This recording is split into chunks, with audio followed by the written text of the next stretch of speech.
নমস্কাৰ বন্ধুসকল, মই বৰ্তমান আছোঁ আপোনাৰ তেজপুৰ গাদাজুলি।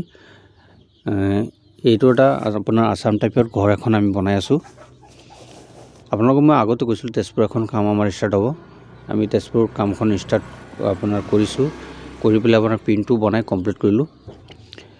আপোনাৰ ইয়াৰ লগত চেফটি টেংক আছে, লগত বাউণ্ডাৰী ৱাল বা পিছফালে বেক সাইডটো বাউণ্ডাৰী ৱালৰ কামখিনি আমি কমপ্লিট কৰিলোঁ। চেফটি টেংকো আপোনাৰ জালি চালি বান্ধি গোটেই কামখিনি প্লাষ্টাৰ কৰি এতিয়া ঢালাই দিবলৈ বাকী আছে।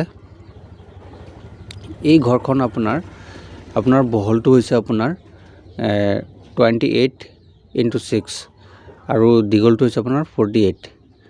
আপোনাৰ কমচে কম আপোনাৰ 1400 স্কোৱাৰ ফুট ঘৰ। আপোনাৰ টিঙৰ যিটো ঘৰ দেখা পাইছে সেইখন আমি থকা ঘৰ হয়। আমি মানে ইয়াত থাকি পেলাই কামবিলাক কৰি আছোঁ।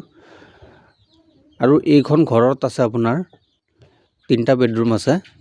পিনটো বনোৱা হৈছে, আপোনাৰ বাৰু ড্ৰয়িংটো আপোনালোকক দেখাই দিম, ঘৰৰ ডিজাইনটো দেখাই দিম।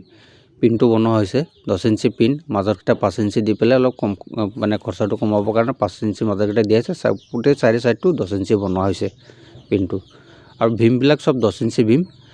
খুঁটাকেইটা তলত নেট জালি দি পেলাই আপোনাৰ ভালকৈ হেভিকৈ কামটো কৰা হৈছে।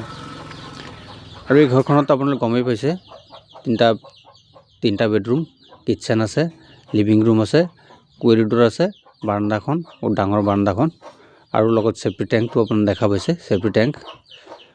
আৰু ছাইডত যিটো টিঙৰ ঘৰটো দেখা পাইছে এইটোত আমি থকা ঘৰ হয়, আমাক বনাই দিছে মালিকে। আমি ইয়াত থাকি পেলাই এই কামটো কৰি আছোঁ। এই কামটো কৰোঁতে আমাৰ 3 মাহ সময়, গোটেই কমপ্লিট কৰোঁতে 3 মাহ সময় লাগিব। 3 মাহৰ ভিতৰত আমি কমপ্লিট দিম বুলি আশা কৰিছোঁ। এতিয়া বৰ্তমান পিনটো কমপ্লিট হ'লে আমি বেলেগ এখন জেগাত যাম, আকৌ মাটি ভৰাৰ পিছত আকৌ আহিম।